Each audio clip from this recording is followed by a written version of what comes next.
Good morning, students of class 5th. Here I am going to teach you Social Studies, chapter 3rd, Movements of the Earth. In this chapter, we will learning some objectives like this. Number 1, Movements of the Earth, पृथ्वी की चाल. Number 2, Consequences of the movements of the Earth, पृथ्वी के चाल के परिणाम. Number 3, solstices, Sankranti. Number 4, equinoxes means विषुवत.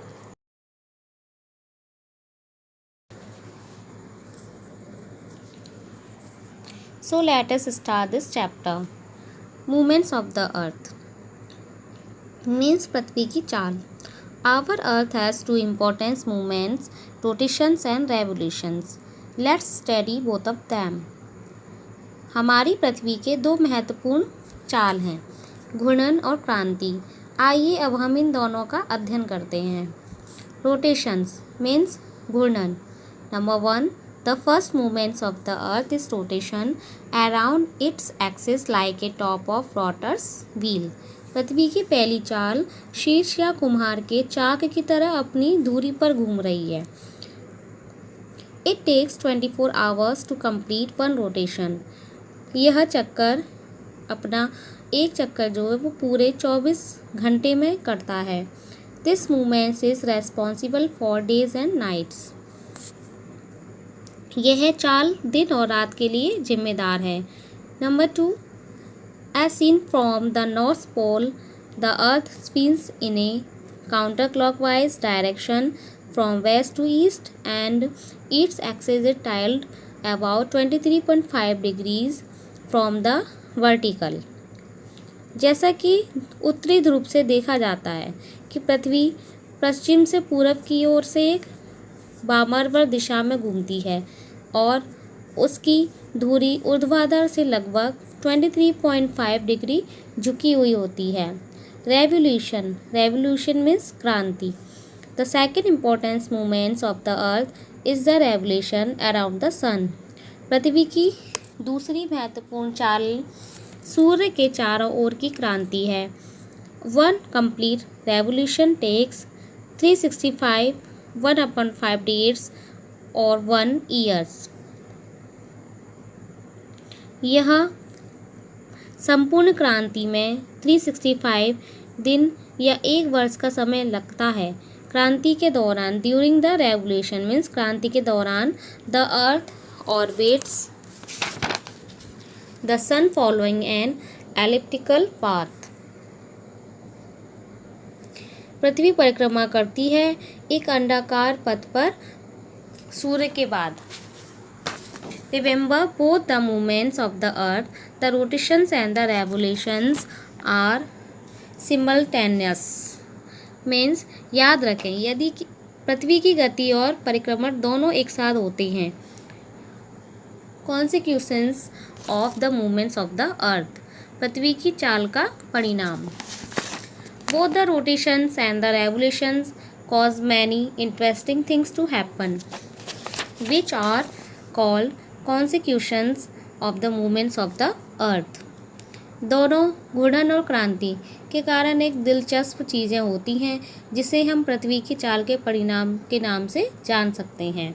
Consecutions of rotation, घूर्णन के परिणाम. डे एंड नाइट मीन्स दिन और रात.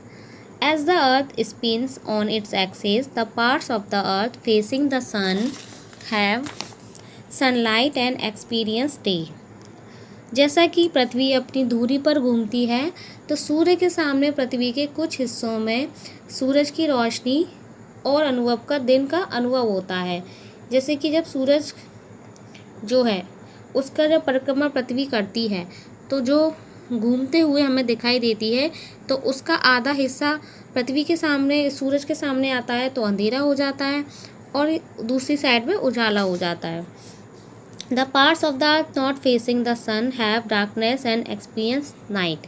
सूर्य का सामना नहीं कर रहे हैं तो पृथ्वी के हिस्सों में क्या हो जाती है, रात हो जाती है. सनराइज इन द ईस्ट, पूर्व में सूर्योदय. The earth spins on its axis from west to east. पृथ्वी पश्चिम से पूरब की ओर अपनी धुरी पर घूमती है। It makes us feel that the sun rises in the east and sets in the west.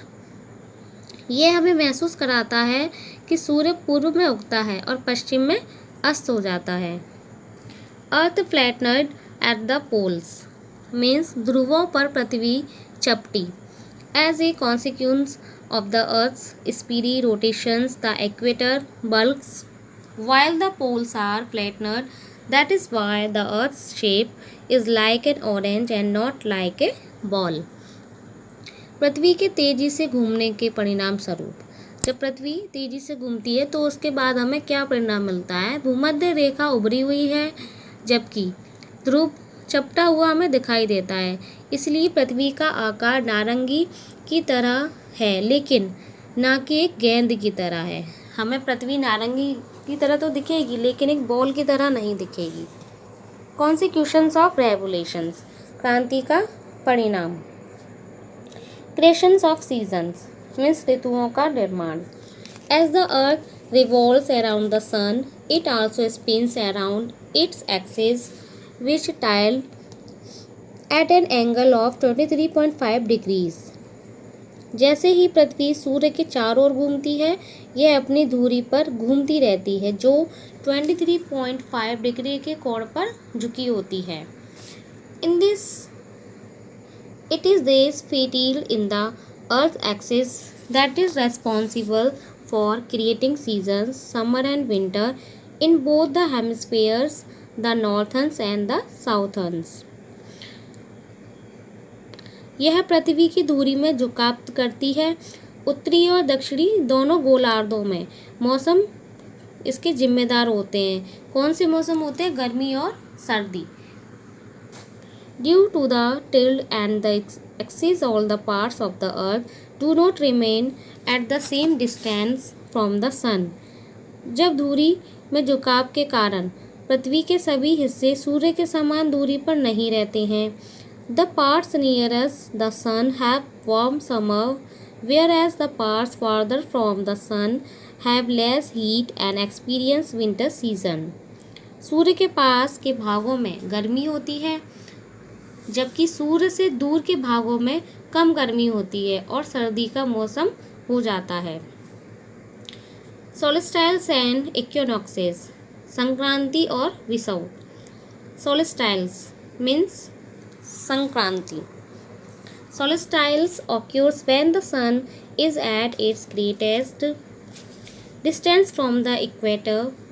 Solstice occurs twice a year, in June summer solstice and in December winter solstice.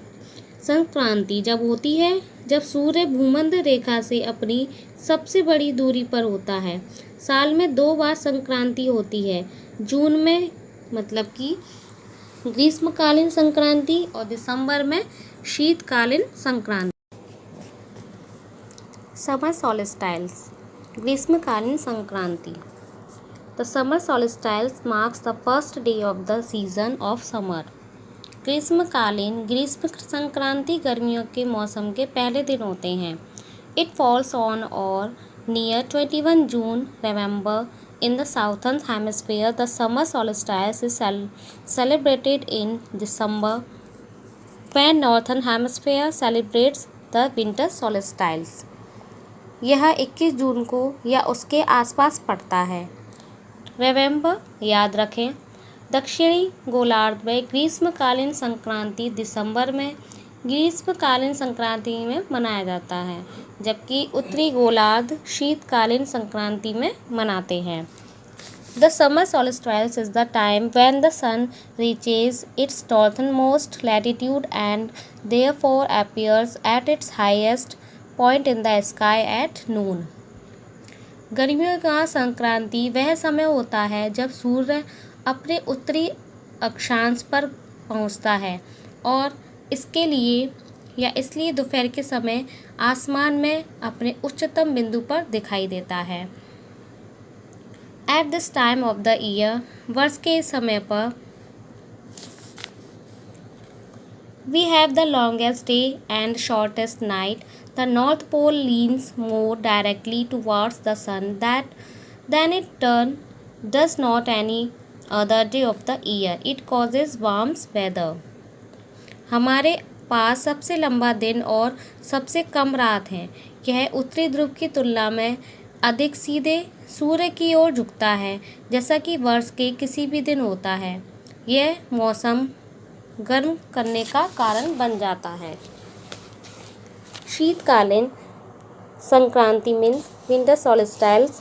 शीतकालीन संक्रांति। The winter solstice marks the first day of the season of winter and falls on or near 21 December.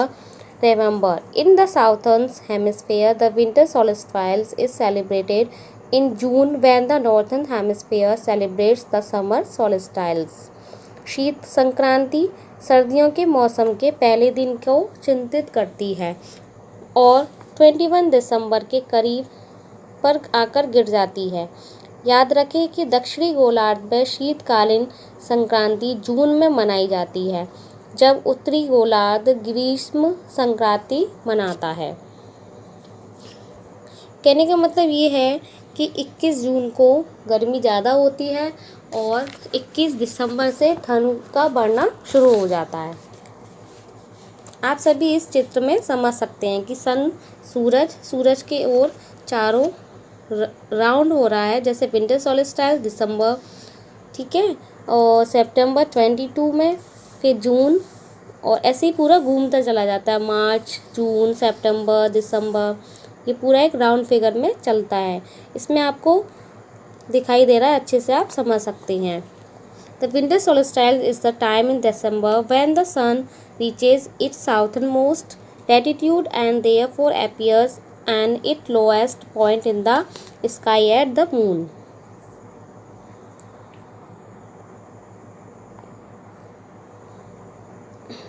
शीतकालीन दिसंबर में वह समय होता है जब सूर्य अपने दक्षिणी एवं अक्षांश पर पहुंच जाता है, इसलिए दोपहर के समय आकाश में अपने सबसे निचले बिंदु पर दिखाई देना लग जाता है। शीतकालीन The winter solstice is the shortest day and the longest night. It causes a cooler season as the North Pole leans away from the sun. शीतकालीन संक्रांति सबसे कम दिन, मतलब कि उसमें सर्दियों में दिन छोटे होते हैं और रातें लंबी हो जाती हैं, जो एक सर्दी का मौसम बनने का कारण बन जाता है, क्योंकि उत्तरी ध्रुव सूर्य से दूर रहता है। Equinoxes. The word equinox comes from two Latin words meaning equal and nights. Equal विषव शब्द दो लैटिन शब्दों से लिया गया है, जिसका अर्थ है समान और रात। इक्वल मीन समान और नाइट्स मीन रात। विषम वहाँ के equinox is there when the sun passes directly over the equator. विषुव वहाँ है जब सूर्य सीधे भूमध्य रेखा पर गुजरता है। There are two equinoxes each year, the spring equinox and the autumn equinox. Means हर साल दो विषुव होते हैं, बसंत और शरद। बसंत ऋतु भी बोल सकते हैं विषुव को, और शरद ऋतु भी बोल सकते हैं। These occurs on or around March 21 and September 21 and are known as spring and autumn equinox respectively. ये 21 मार्च और 21 सितंबर को उसके आसपास होते हैं। क्रमशः बसंत और शरद विषुव के दो रूप माने जाते हैं। Remember, around the day equinox, the length of the day is a little over 24 hours and the length of the night is a title under 24 hours, because the sun is not a point in the sky and because the sunlight bends and comes to the earth. याद रखें कि विषुव या विषुव के दिन आसपास दिन की लंबाई 12 घंटे से थोड़ी अधिक होती है और रात की लंबाई 12 घंटे से थोड़ी बढ़ जाती है। समझ में आया है या दोबारा समझाऊं? देखिए दोबारा बोलती हूँ। जब विषुव के दिन होते हैं, आसपास के जब दिन आते हैं, तो दिन की लंबाई 12 घंटे से अधिक हो जाती है और रात की लंबाई 12 घंटे से थोड़ी कम हो जाती है, क्योंकि सूर्य आकाश में एक बिंदु नहीं है, क्योंकि सूर्य की रोशनी जैसे ही आती है वो झुक जाती है। The popular believes in that day and night are equal length on the equinox. लोकप्रिय धारणा यह है कि दिन और रात प्रत्येक विषुव पर समान लंबाई पर होते हैं।